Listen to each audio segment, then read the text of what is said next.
Kenapa banyak lulusan pesantren akhirnya nganggur, tidak dapat kerja ketika lulus? Nah, ini jawabannya. Mari kita simak. Kenapa banyak lulusan pesantren akhirnya nganggur?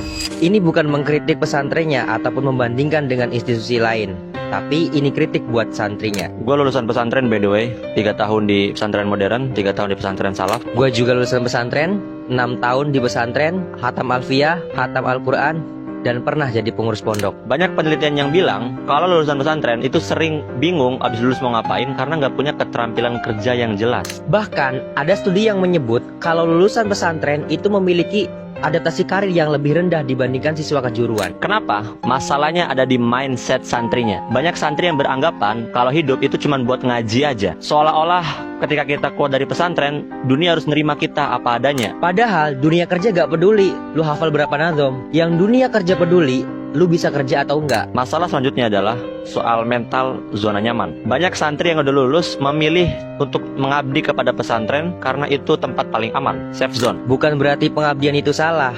Pengabdian itu mulia, tapi kalau pengabdian jadi alasan buat gak mau hidup mandiri, itu masalahnya. Kadang kita gak sadar, yang kita pertahanin itu bukan pengabdiannya, tapi kenyamanannya. Karena kalau di luar pesantren, kita harus bersaing, kita harus gagal, kita harus mulai dari nol, dan gak semua santri punya mental itu. Masalah berikutnya adalah soal skill dasar.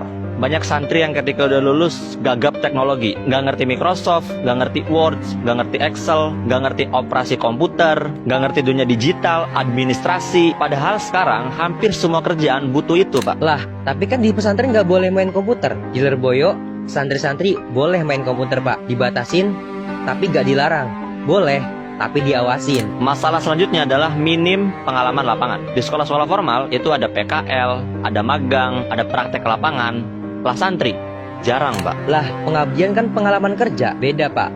Pengabdian itu biasanya lebih fokus ke kerja fisik, bukan kerja administratif, profesional, ataupun digital. Dan kebanyakan santri ketika lulus dari pesantren kayak orang baru keluar dari goa. Lagi-lagi soal mindset. Banyak santri yang beranggapan, berpikiran bahwa hidup itu sepenuhnya untuk ngaji, untuk mengabdi, seolah-olah mengejar harta itu duniawi yang harus dihindari. Padahal ibadah butuh duit, ngaji butuh duit, beli kitab loh itu butuh duit, Pak. Makanya gak heran kalau banyak ulama yang menyarankan bahwa santri itu harus kuat dalam ekonominya juga. Saya itu di mana-mana selalu kampanye, khusus para santri wajib gagah, wajib kaya. Loh, saya itu jangan dianggap saya ngomong begitu itu kemudian saya tidak punya hujah untuk itu.